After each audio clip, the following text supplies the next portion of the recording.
All right. Hello, everyone. Welcome to Bible Talk with Amory. Today we are doing our second installment of Young SDAs. Today we are going to be speaking with Tammy and Atarah J. They are co-hosts on Kosher Salt Radio, or KSR. Yes. Yeah. Okay. How are you two ladies doing? I'm well. I'm doing good. Doing good? Hi, everyone. Right. I know you can't say hi back, but I wanted to say hi. Okay, so we're going to find out a little bit about their show. I'm actually, as I just told them, very, very interested. I'm going to start checking out their show.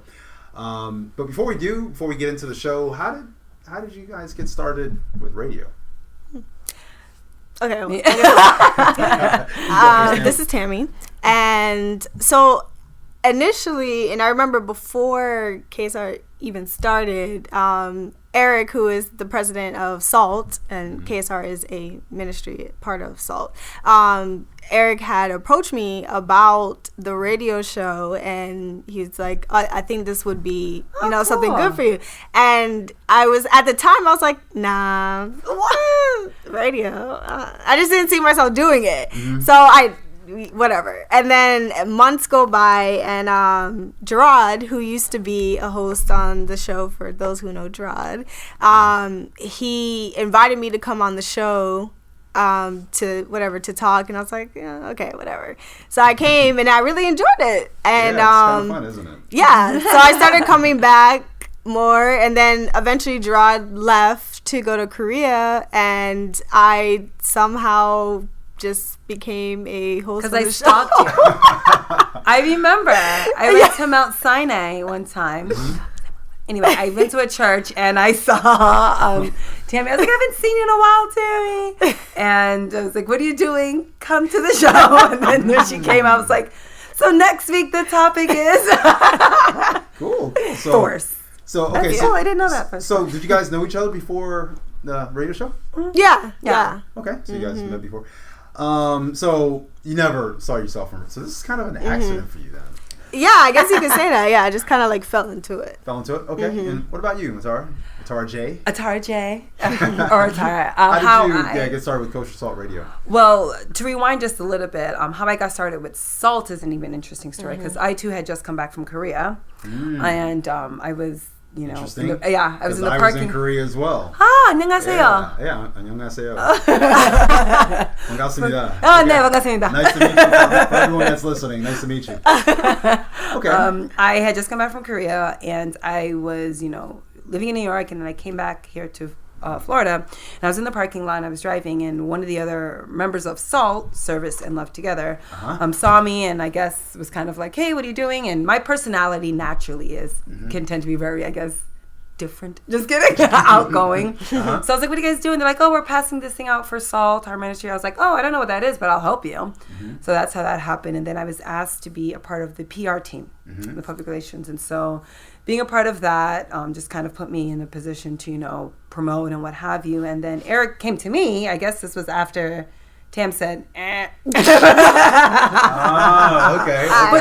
But interesting enough, I didn't even know that part. I just learned that just now. Yeah. So, he came to me, and I was like, yes. It's so funny how God works, because I'd been thinking of doing something along those lines of that. I have a passion for performing arts, and so I wanted to kind of do something along those lines of that. And when he said that, I was like, sweet. Yeah, definitely. So, started, coming to the show. Like she mentioned, G Saint was what his name was. G Saint, is that his radio show? Yeah, his radio name was that. I was like, G Saint. It was so much. It was the Joff, G Saint, all that stuff. And so I think currently it's the Joff. Who knows? But he was on. It was he and I, and then his sister was also there. And then he left, and I asked Tammy. I was like, hey, come to the show. It's cool. It's fun. Come. Had fun the first show, and then just kind of took it from there. But yeah. That's how I got started. What's interesting is we for the first episode we actually spoke with Eric about salt. Right. So you can actually I don't know if you heard that episode or not, but the name. Let's talk about the name really quickly. Kosher Salt Radio. Who came up with that, and how did it Like, you know? Not know? Yeah. Well, we were talking about it. Pointing at her. He's like, I don't know. She's like, look, I just show up. Okay. They give me a topic, I talk, I resign. No, but we were trying to think of something that would be obviously catchy, what have you, but real, genuine, honest, raw, like very, but still pure. Because just because we wanted to keep it fresh and, you know, prevalent to the society, we didn't want it to blend too much in. We still wanted it to be pure. And so I was talking with different, unique and, you know, everything. So I was talking to Eric, and he was saying, what about kosher?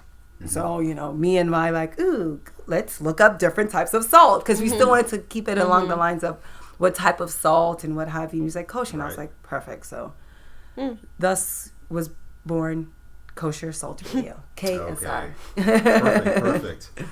Okay. Well, let's see. Let's so you kind of stumbled into it as well. So you guys both kind of accidentally ran into radio, or Eric found you guys kind of.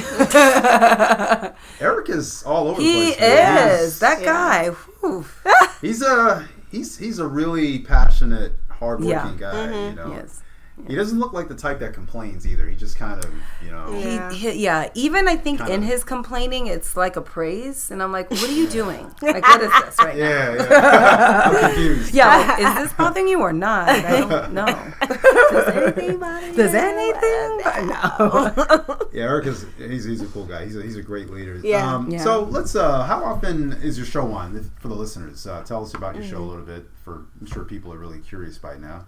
Well, we do the show every Saturday from 5 p.m. to 7 p.m. Eastern Standard Time? Eastern Standard Time. Okay, we don't want somebody to... I know. Tune in. California. They said they were going to be on. And we air over... Well, we do video recording via Periscope, which is a free app. It is free. And our name on Periscope is Kosher Salt Radio. It just makes sense. Right. And actually, no matter where you're viewing from the world, when we start, it will send you a notification. Yeah. So you don't have to worry about knowing when 5 p.m. is in your time zone. Cool. And then we also stream online from the website is patmoschapel.org. So that's patmoschapel.org. And then you just click the tab that reads broadcast, and then the sub tab that says WPIR. And that's where you can listen in via online stream. So again, that's every Saturday from 5 to 7 p.m. Now, the Periscope app, the good thing about that is even if you miss the actual live recording, you can still view the video 24 hours after the show is done. Yeah. So it's available for 24 hours. Cool. Yeah. I don't know much about Periscope, but I've seen people using it. I didn't know. I thought it was something that was kind of permanent once you did the recording. So it disappears. It's kind of like a Snapchat type There thing. you go. It's like it's cool. You could save it to your gallery, I think, if you're the one recording, but it's awesome because it's interactive still. So we'll be broadcasting and someone's like asking a question, like as we're on, they're like, oh, like the comment that, Tammy just said, what about this? Or they even say stuff like, nice shirt. Because it's live. Yeah, they can. That's pretty cool. So you get, where's the furthest place you've had a person tune in from with Periscope? Korea and London. Really? Interesting. Very cool. You gotta love the internet, man. I know. Such an amazing tool. How did you two meet before the show? Huh. How do you guys know each other? You guys seem Tim, to have how pretty do I good... know you? Seem like you've known each other for a while. I remember the first time I remember the first time I saw Atarah, you were actually acting in a skit for one of Salt's programs, and I was like, wow, that girl's really like hyperactive. But I can't remember the first time we actually like spoke to each other. I just remember the first time that I saw you. Yeah. But I don't know. I think my earliest memories is something along probably a Salt event or like a youth whatever event. Cool. And man, I'm gonna have to. So you're gonna have to do some research on that. I am. Check your Just some- Facebook yeah, statuses. yeah. Look at my due diligence and see, check my records of. When you met Tammy. All right, very cool. You guys, so 2 hours. You ever? So let's see. So if people were to tune in, what type of shows would they hear? Like, what? Give me an example of what you guys like. Your last show. What did you guys do? Our last show was about God or good. Good or God. Yeah. Oh. Yeah, and for as far as the scheduling goes, we are also in the business of, exchanging with other ministries and what have you. So every third Friday when FNL Connect meets, the following Saturday we will host them on the show, and it's like a part 2. So whatever that topic was at Friday Night Live, Connect's Friday Night Live, that's what we're going to discuss on the radio show. So okay, yeah. So Friday Night Live. Okay, so if let's say there's listeners in Central Florida who are interested in coming to Connect Orlando, would you guys be willing to share details on about that? Absolutely. Of course, Tammy.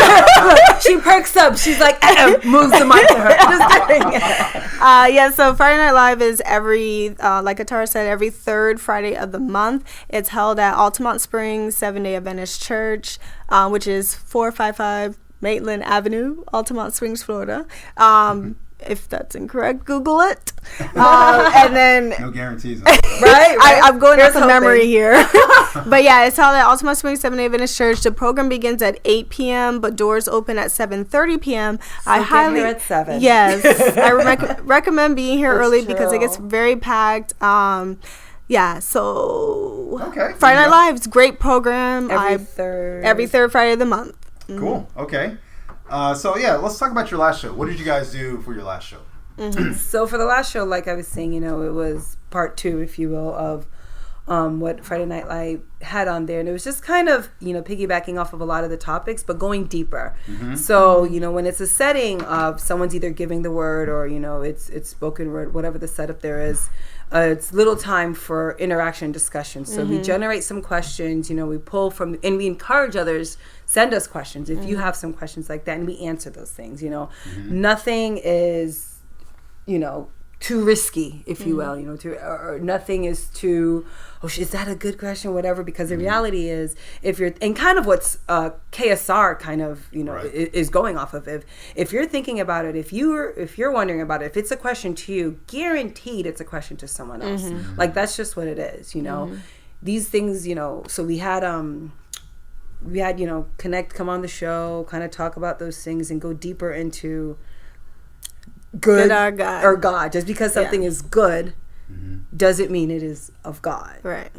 Okay. And that's really, that's a cool topic. Yeah. Okay. Yeah. Like, for example, what's an example of something you guys talked about in terms of good or God? Like, give. Well, if you're like a good citizen, okay, does it mean that you're of God just because you're nice? Like you do the speed limit. Yeah. Right. Oh, that's good. Or you're, right.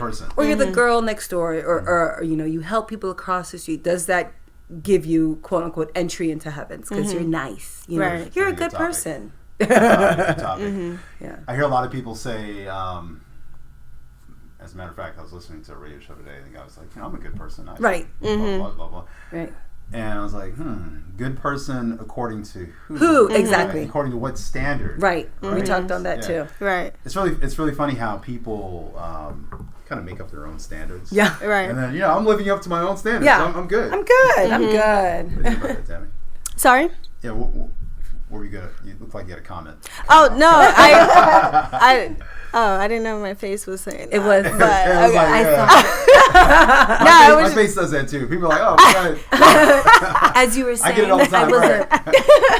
No, I was just gonna, just kind of piggyback off of that. It was an interesting topic because it's, first of all, I've never heard anyone actually address that topic before. Like, what is good? What really is that?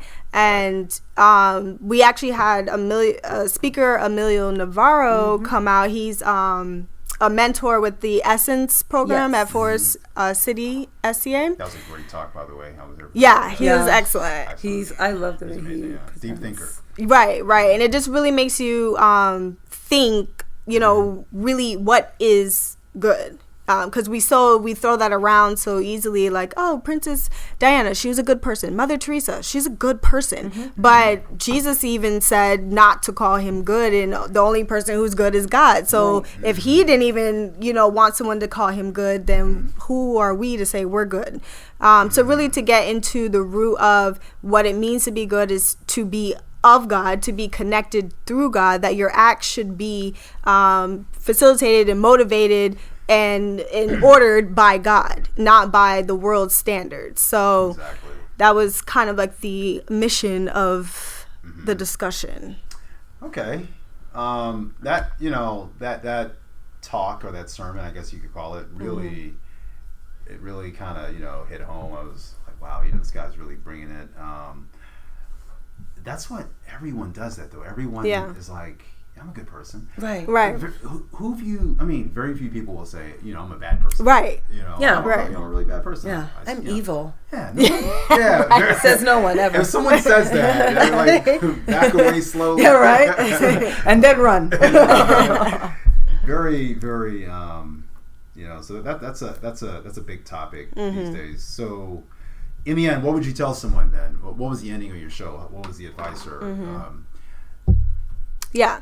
So basically my conclusion, and Atarah can comment also, but my conclusion basically was that we need to be connecting to God, and we need discernment. And the only way we're going to have discernment, especially nowadays where good is so ambiguous, like it's so there's no clear, it's not black or white. It doesn't, there's so much deception in the world. Right. And the only way we're going to know what is really good is if we are truly in tune with God. Like there's no other way. Because if we're not, anything could be good. And I know one of the examples I was giving was with Hitler, and how good we create our own standard of good, and Hitler truly believed that what he was doing was good, that it was good for his country to get rid of the Jews. And clearly, and we look at that and we say, like, wow, like, how could he even think that? But that's how dangerous it is to be outside of the realm of God, to be disconnected from God, because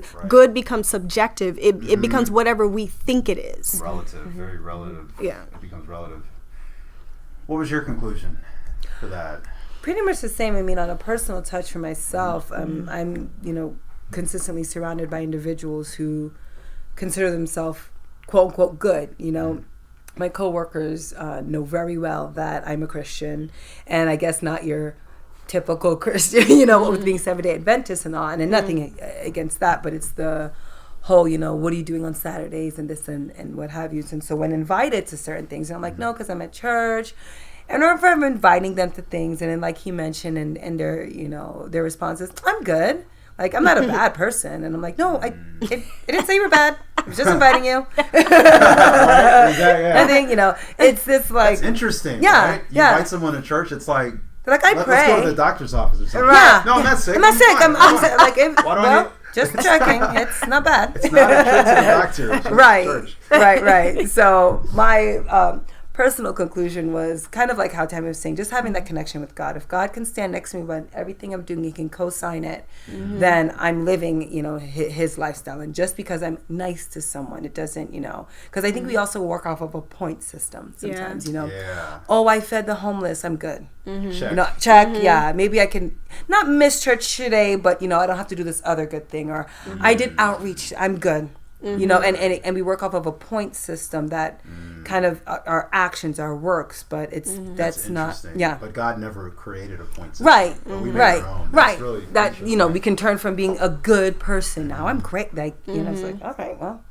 Interesting. So who is your show geared towards? What's your audience? Describe your audience. Is it young SDAs also, or everyone? We aim to we want a wide audience, a diverse audience. We want to reach people who don't know God, that don't have a connection with God, and hopefully they'll be inspired to building a connection with God or learning more about God after hearing our shows. Sure, yeah. So, and I find a lot of times even when people ask us that, the answer is, like she was saying, so broad and so wide that like some people are like, well, like specifically who? Right. And I think the important thing to remember is that, first of all, we all need God. It doesn't matter who Right. you are, the person in the chair, the pastor, the conference leader, whoever it is. There is things that are not, because of the type of topics that we're talking about, there are things that are not being discussed. And we are discussing them. Okay. And so, Curious now. they're and I say that to say, like, they're surely not being discussed in church.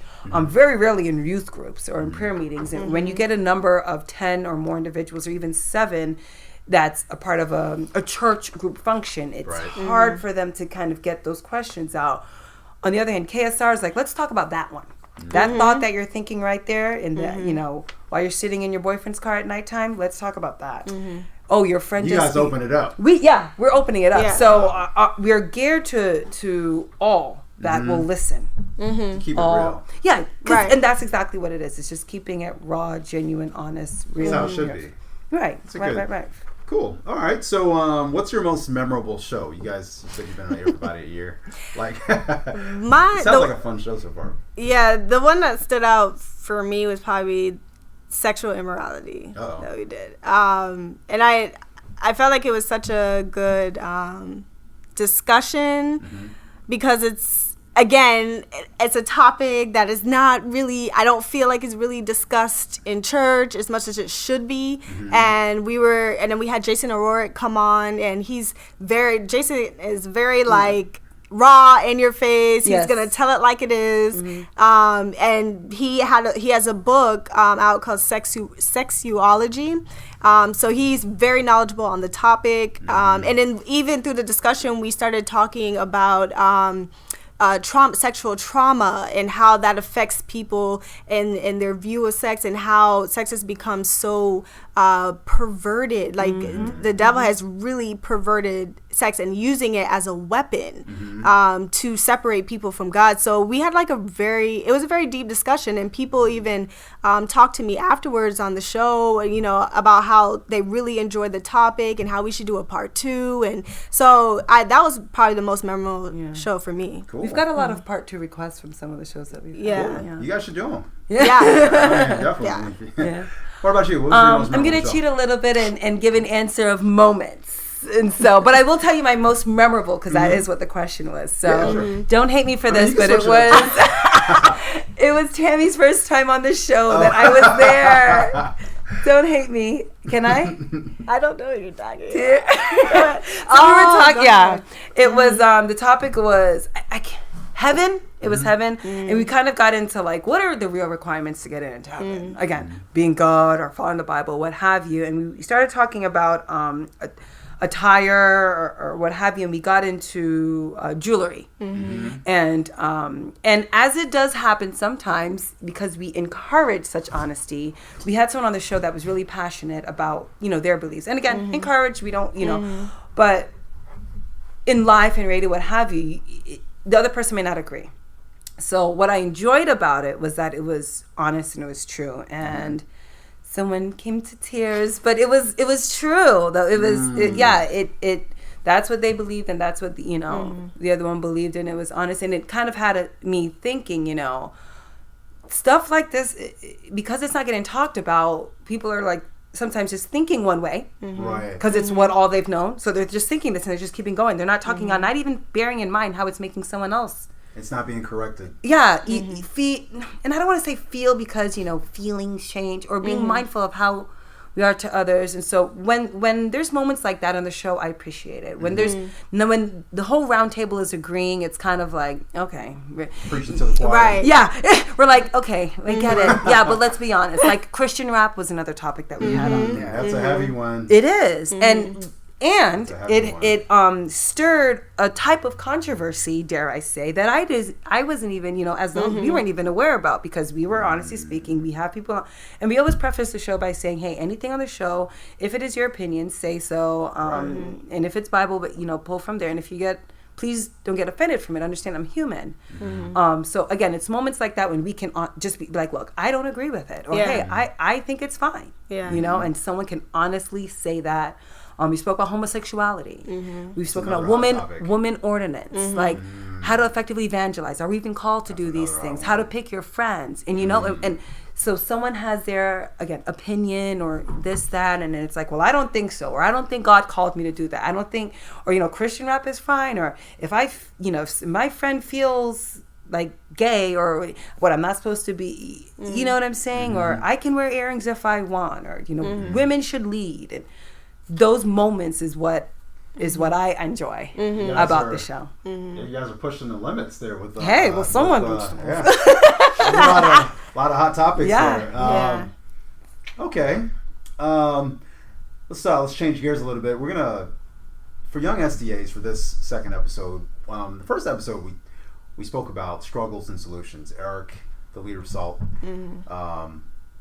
he gave his opinion on what he thinks are some of the challenges that young people have today in the church. And today I just want to get your opinion, what you guys think, since you guys have your show. What do you think are probably the top? It sounds like you guys have a sort of a controversially themed type of show. So what are some things young SDAs are really dealing with, and what are some solutions to that? Let's start. How about you, Tammy? What do you think? So some of the issues that I think we have, specifically in 7A Adventist Church, and it may apply to other religions also, but with youth, young Christians, young SDAs, I think first a lot of them are leaving the church. In my opinion, I feel like a lot of our churches, not all of them, but some of them are not meeting the needs of youth. They're not having these real conversations that are needed, that are relative to young adults, teens. So when you're not meeting the needs of your population, naturally they're going to gravitate elsewhere. Right, so that's one of the issues I've noticed. And then secondly, I think there's also a lot of lost coins in the church. And this is something that became apparent to me when my relationship with God became more genuine, because I was also a lost coin at some point, and still growing in my relationship with God. But before the shutters were lifted from my eyes, I was not aware of this. And then now looking and connecting, with other young adults in the church, I noticed a lot of like bench warmers, like people who just come to church, that's their check mark for the week, and they're not really invested in their relationship with God. There's not like a real connection. It's just playing church. And even people who are on the pulpit and they sing and they're in the praise team, but when you have real one-on-one conversations, it's kind of like there's nothing there. Right. And then the other thing I've noticed is with young single SDAs, that there's this first, on one end, there's this pressure to be awkward. Married. Right. Very awkward. And I think it's maybe like a cultural thing within the religion. I don't know. But it's like if you're in maybe 25 to 30, SDA and you're not married, it's like, what's wrong with you? What's going on? And it's, and I know, and I have SDA friends, and I know of young SDA adults that they feel this pressure to get married, and I think a lot of them have gotten married before they were ready, or to someone that they probably shouldn't be married to for that reason. And then on the flip side, those of us who decided we're not gonna conform to the pressure, that we are single, there's this shortage. And I'm speaking as a woman. There's a famine in the land. Yes. Yes, there is a shortage of SDA men. And I don't know if it's just specific to our location or what, but it's a very... Say the same thing, I don't know how. You guys are saying... Well, that's comforting to hear. The guys are saying the I don't same know thing. how they say that, because I think it's comforting that they think that, though. At least I mean, that's weird. Let's talk about this. Let's break this down, and then we'll get into your topic. I feel like there's definitely a shortage of men, and the ratio of single available SDA women is a lot larger than the men's side of it. And so the then qualifying ones rather. Right. And then there becomes this it's like when the new single SDA man comes into church, it's almost like everybody's on the prowl. Where's he from? Oh, when he graduate. Oh, okay. Yeah, was he single? Okay. Dang, just CIA all so, in the problem... there. The problem that creates is that there comes a temptation to date outside of the church, to marry outside of the church. Because it's like, what am I supposed to do? Sit here and fight with the 20 other single SDA women for the one available SDA man? Like, I don't know. Like a game show? Yeah. The Bachelor. The SDA Bachelor. Right. That should be a new show. Go ahead and talk. That's interesting. Yeah. Okay, so... I'll start with what are mine, but mine a little bit kind of like hers. Like I was saying, the relationship piece of it is like awkward because I definitely agree. Like the pressure from it, and it comes from where I don't know. Culturally, yeah. Well, because I have to imagine that if it's coming from the parents, it's because they would hope for their kids to experience the same type of love that they were experienced with their parent, like their husband and wife or whatever the case is, or for a concern. Because at one point I thought my father was true. My parents were genuinely concerned. Like they thought something like, "Is everything okay?" Like I didn't. Like I didn't have like my first boyfriend till I was like apparently I was supposed to be making out with people in high school and like dating everyone. Apparently that's what I was supposed to be doing. I missed that memo. I didn't get the text because I didn't have a cell phone. Thank you. A little late. Right? Like my first kiss was like I was like graduated, like everything. It was all of that stuff. But when my siblings had been dating, my dad one time he thought it was like in the Bible, there was arranged marriages, and I was like, no. "Dad, where are we going?" I'm like, "Dad, where are we going with this?" He's like, "I mean, I was just wondering, like, would you ever?" I'm like, "Dad, pass me the curry, like, stop." This is like he's like, "It's just and like my mom is like truly like, "So what about this person?" He took it there. Yeah, and so I have to imagine that they're genuinely concerned. The pressure, I don't know why, because I'd rather, like Tammy said, how about not be pregnant at 16? There's an option. Option. That? That's a good idea, right? How about let's try that. How about I get a degree? How about I focus on my You mean find get a career, education? get an education? How about I pick up one of those things? Right, that is a career, a job. I mean, a job. Establish. Yeah, right. I think you're taking a little bit too. I'm pushing it. Dang it! And here I was going for career, but they're like, "Wow, are you a workaholic?" Well, here's the deal. I'm going to support myself, so and not that I'm It'd a be nice, right? Be able to support yourself. That'd be cute. That's a food on the table. I like to eat. So I think it just make it so awkward and put so much pressure that the young SDAs, like she was saying, are like, look, the reality is there is no one, that fits their what have you in there. And unfortunately, what tends to happen is then they start, the women, and I'm speaking to the young, from what my perspective, are doing things that they shouldn't be to get these men's attention. So far that now the men are starting to expect that from the women. Such as?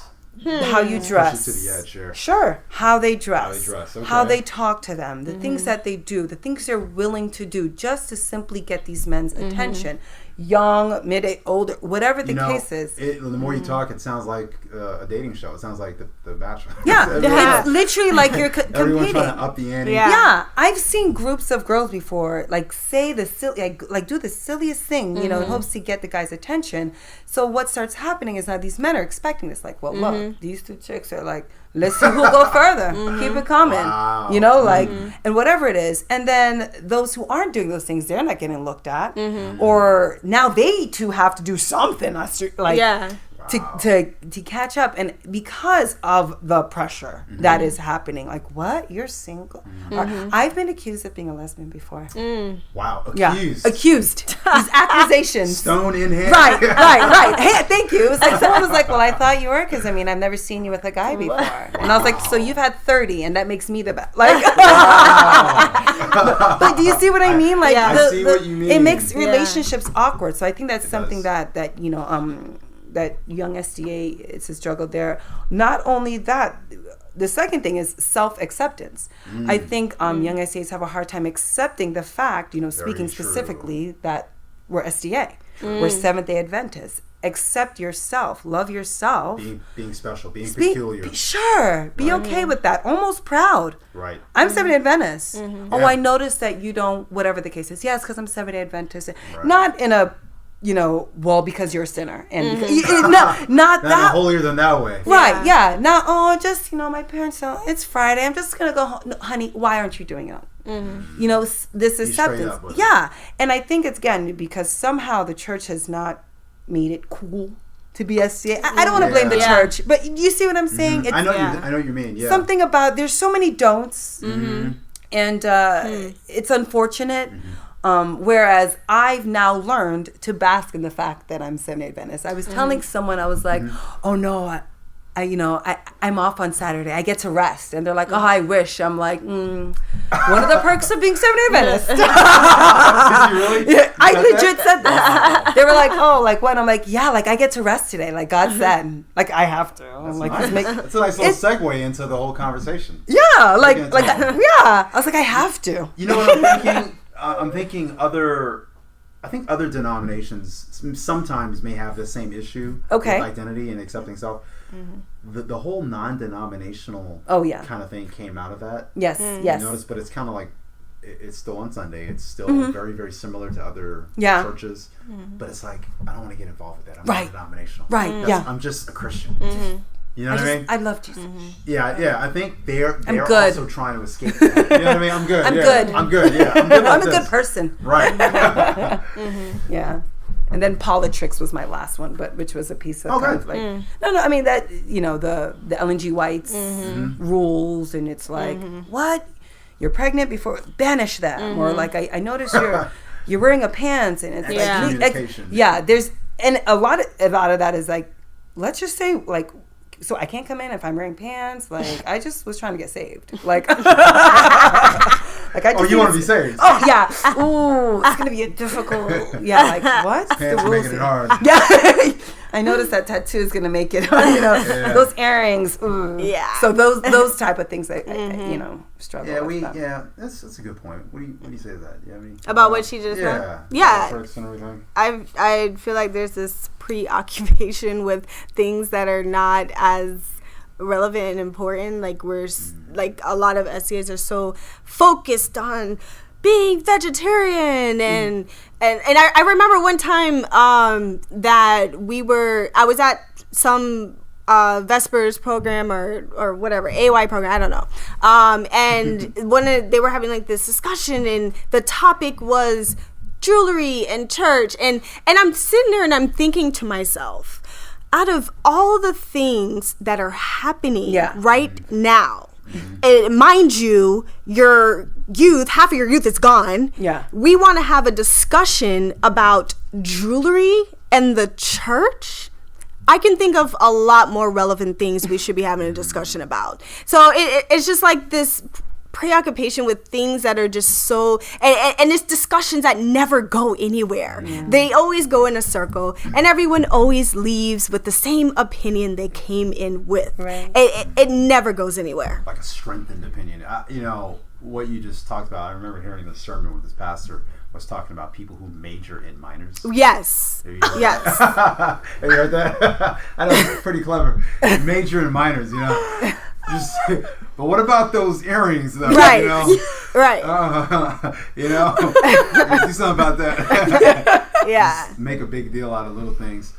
And then you have pastors who actually get it right. When the person's heart gets right, and when they, and when they're ready to take it off, and if they take it off, if they're ready, that's when it will drop off. I remember this pastor talking about a lady, I think she was Catholic or something. She came into the church, and no one had to ask her to take it off. No one had to say anything. She just took it off. She just didn't feel a need for it.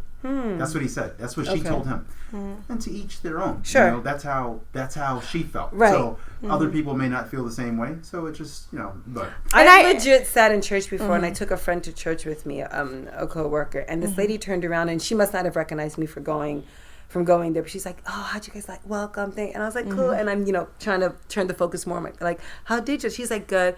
And then she turns around, she's like, and don't let anybody tell you about your makeup and your earrings. It's okay. I used to have my ears pierced too. And my friend was like, she kind of looked like me, kind of like, will you translate, please? I don't speak this language. And I, did the whole Pharisee. Yeah, right, Pharisee. And I did the whole like,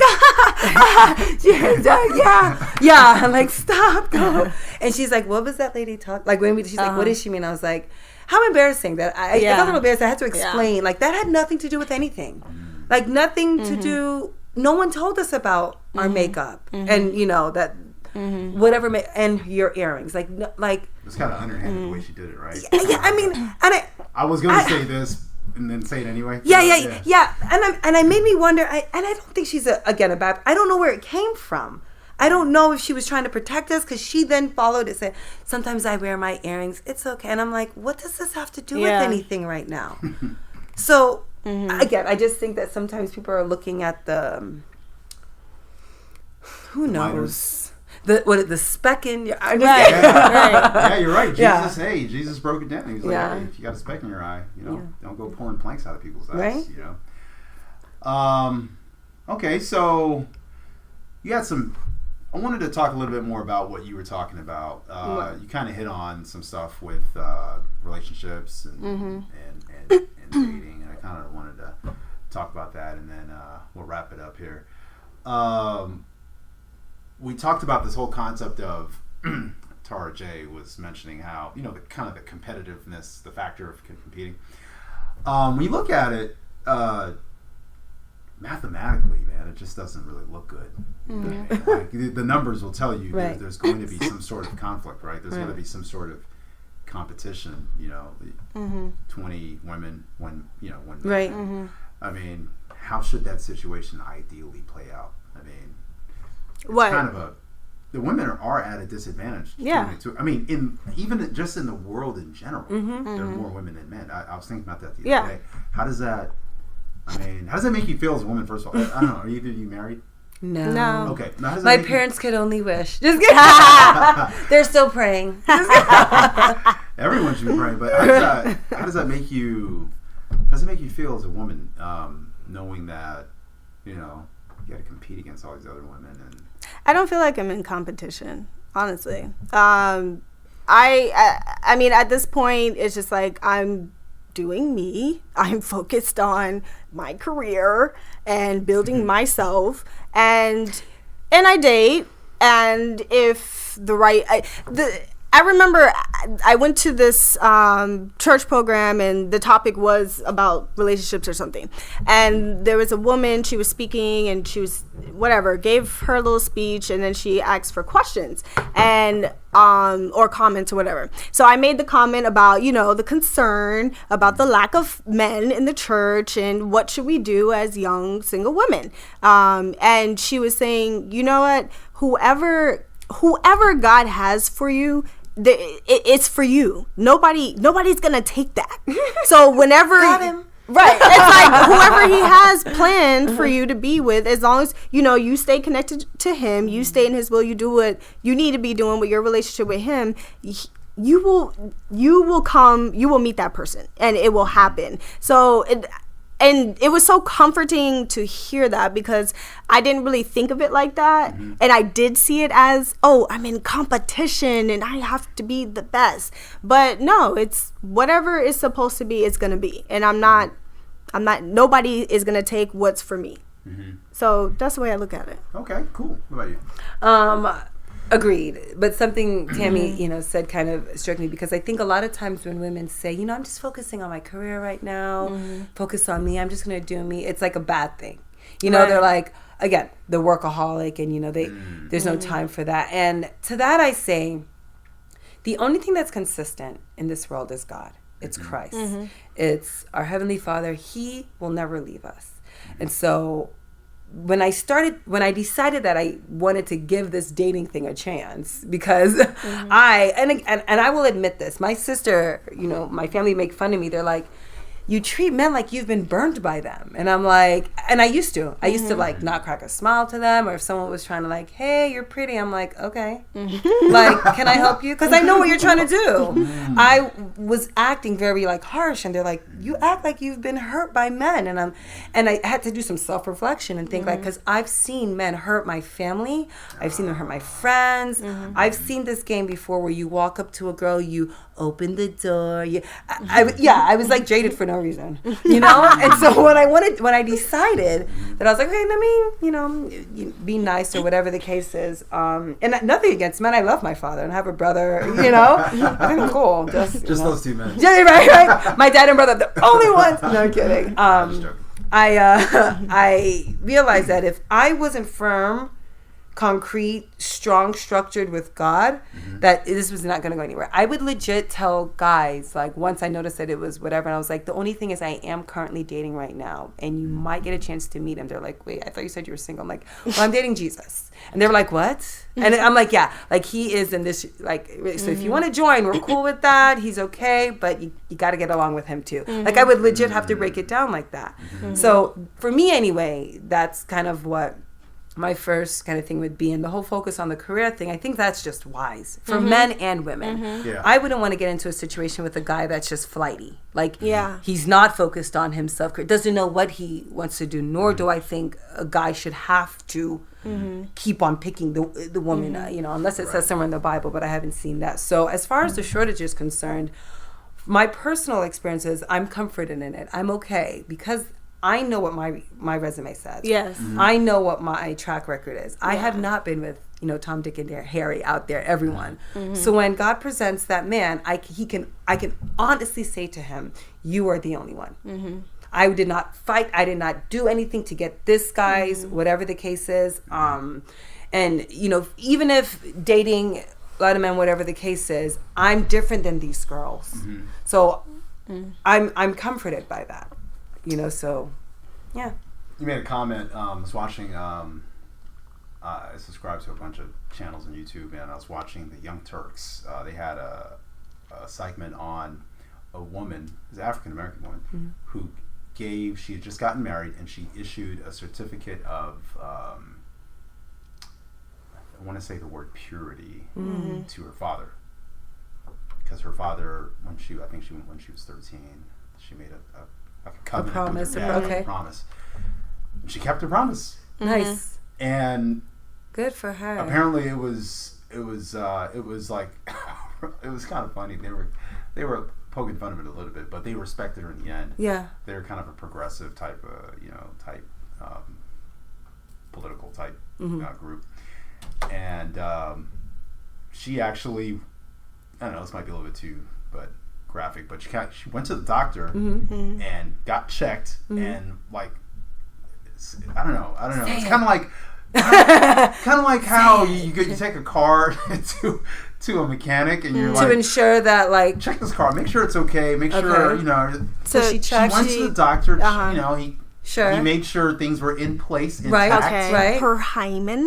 Yeah, the hymen, and that was intact. Yeah. Okay. I thought that was kind of like, wow. She wasn't sure?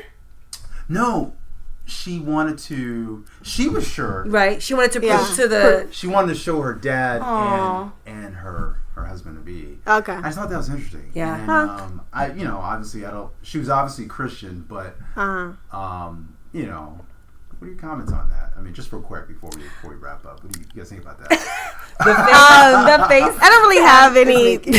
I don't really have any thoughts about her getting verification. I mean, hey, that's whatever. That's what you want to do. Maybe it was a symbol of you know, her journey of maintaining her virginity. How old was she? But they didn't mention it. Okay. But from her picture, like what, 23? 20s, something. Okay. But on that topic of abstinence before marriage, that is another curveball to this whole dating scene. So, unlike Atarah, I am not, which I commend anyone who, you know, from the beginning or has maintained their virginity. Highly commend anyone who is doing that, or who is committed to doing that. Now, I'm not a virgin, but I have made the vow to remain abstinent into marriage since the age of 24. I made that decision.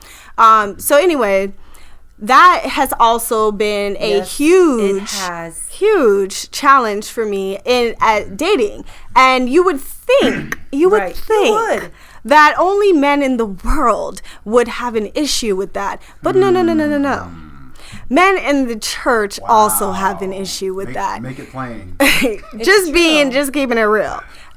They probably won't tell you that up front, but and it's really it's scary. That's sad. Because then you wonder I had to sit back and ask myself, who is really doing this? Who is really living what we're professing to the church and on the pulpit? Is anybody real in this? I don't understand, because when I made that decision, I was thinking that there was a lot of others who were on board with me, but there isn't.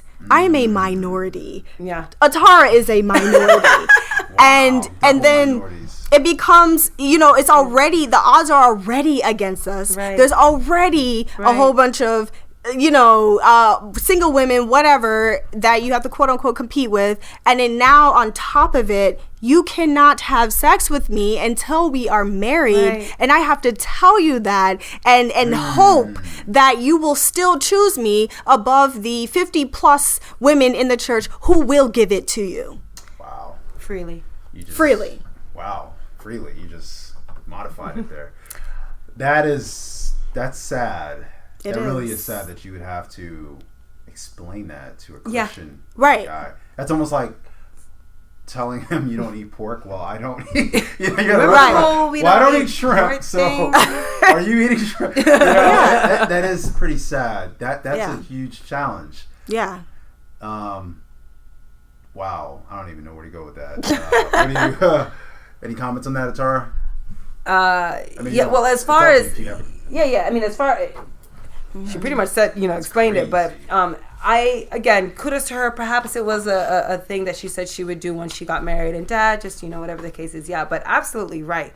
I mean, it used to be awkward for me just kind of explaining that to, guys that would somewhat want my attention. Because, it starts off with a hug and then an arm over the shoulder. And I'm like, I know where this is going. And so you brush it off, for as long as you can. And then it's like, look, let me just be honest and upfront. And when I tell them, it's like, what's that? Like, what's a virgin? It's like, they're like, I'm sorry. Like, how old are you? Like, it's foreign. I've been accused of being a liar. I'm just trying to hold out and playing hard to get. But there's a lot of pressure on women then. Even in the church, a lot of pressure to conform to that. I will say this, though. I don't feel pressure anymore, only because I think it's silly. Like, if you really truly think about it, and again, only if you really truly think about it. Otherwise, it's what everyone is doing. So it's just, everyone's living with their girlfriend and boyfriend. Everyone's, and I say everyone generally to say like, oh, you guys moved in? Okay. It's it's what's happening. But if you really truly think about it, like, I'm giving myself, like, the act of sex or what have you, that, and for you to be okay with just having multiple partners, numerous, like, it's just a thing. You know what I'm saying? Now it's just a thing. It's not special. It really, if you really think about that, then what is it? Why are we getting? What's the point then of getting married? Of getting married, moving in. We're playing house already. Yeah. That's the question a lot of people have. Right. In the world. Right. That's the point. Right. And then they don't get married. Right. Right. But they play husband and wife. We're going to move in together. That's why you don't have to get married. We're still, right. You're getting the milk. Why buy the cow? Right. Like, both people are thinking that way. Exactly. Man and woman. So again, kudos to her. I encourage all to do it. And I think it also raises, and that was what I was saying before, it raises the value of both men. You know what? Men should give it a shot. Yeah. It'll raise your value too. Right. Maybe I'll want to talk to you. Just kidding. Exactly. If I know that you're just not out there, what have you, and it raises your value. Right? Like, again, if God wants me to get married, what have you, and I can honestly look my husband in the face and say, you are the only one. You were literally the like you know and it's a beautiful thing. It's you know a beautiful thing. I don't think people should have to feel like they have to give it up, and unfortunately that's you know what's happening. So again, kudos to those who like Tammy have taken that pledge, because I hear actually kudos to you, Tam, because I hear it's harder. Yeah. Once you've tasted the sweet nectar Wow. of whatever whatever, I don't know, is that bad? Edit. Well, I can't imagine it's painful. Everyone's doing it. God created it. Yeah. You know, I'll make one final. Sorry. I'll make a comment about this. It's and then we're gonna wrap it up here. You know what's interesting about this? If you think about the 10 Commandments, this is the only commandment that has a timeline on it. Like it's the only one that's like wait until this, and then you can do that. Right. The whole the adultery, everything, fornication, it's all tied into it, right? It's the only one that's got a timeline, some conditions. It's not you know. There's you don't have to you know. Well, I can't wait till I'm right. You know. Ooh, wait some more. Yeah. Okay, so what are you guys talking about tomorrow on your show? Well, we are, because it's the SALT anniversary event. 4 years, that's right. We'll actually be broadcasting at the anniversary event. So we're not doing like our typical show. It's going to be a little different, just live broadcast at the anniversary. So download Periscope so you can see us. Yes. Okay, Your girl Tam and I will be there. But the following show will be Essence. Okay. Yes. All right, so Essence. Okay, so let's do this. Let's plug it again. How do they find you? Okay, so you can find us on Periscope, which our name on Periscope is Kosher Salt Radio. Again, Periscope is a free app. So that's how you can view the live video broadcast and also view the show 24 hours after the recording. And then online... Kosher spelt, just for the... Yeah, sure. Yeah. Kosher, salt as in the seasoning, salt, radio. As in what you're listening to. Yeah. And then the online stream is patmoschapel.org. Patmos. Patmos, and then chapel, chapel.org. And then you would select the broadcast tab and then WPIR sub tab, and then that's how you can listen to the online stream. And then you can also find us on Facebook. We have a Facebook group. Just type in Kosher Salt Radio, and join our group, and that's how you can stay up to date with our upcoming topics. And I always post the link to the video stream when we're live, also from the Facebook group. And then we're on Instagram at Kosher Salt Radio. The gram. Yeah. So, and then you can also stay up to date with upcoming topics, and then we also post even pictures. Like post what topics you guys want to hear us. Right. So. And the Facebook group is a great way to stay interactive and communicate, and also post questions or topics you would like to see. So yeah. Okay. And Tammy's phone number is. I'm just kidding. All right, everyone. This is Amory with Bible Talk. We've been listening to the host of Kosher Salt Radio, Tammy and Atarah J. It's been a pleasure. And ladies. If you want to talk to us directly or to interact with us, my Instagram is at Miss Tiny, which is MISSTINEY. And mine is Lavender Chanel. All right. There you go. Thank you so much for having us. Yeah, no problem. I can't wait to talk to you guys again. And everyone, please go to the Google Play Store and download our free audio Bible app. It's a King James version, pure Cambridge edition. It's and we're working on getting one for the iPhone as well. And if you'd like to support us, we have a GoFundMe. You can check us out on YouTube. I'll go ahead and post a link under this video for our GoFundMe for some future projects with Salt. We're going to be getting underwear and socks for our homeless friends here in Central Florida. Everyone, thank you for tuning in to Bible Talk. We will see you next time.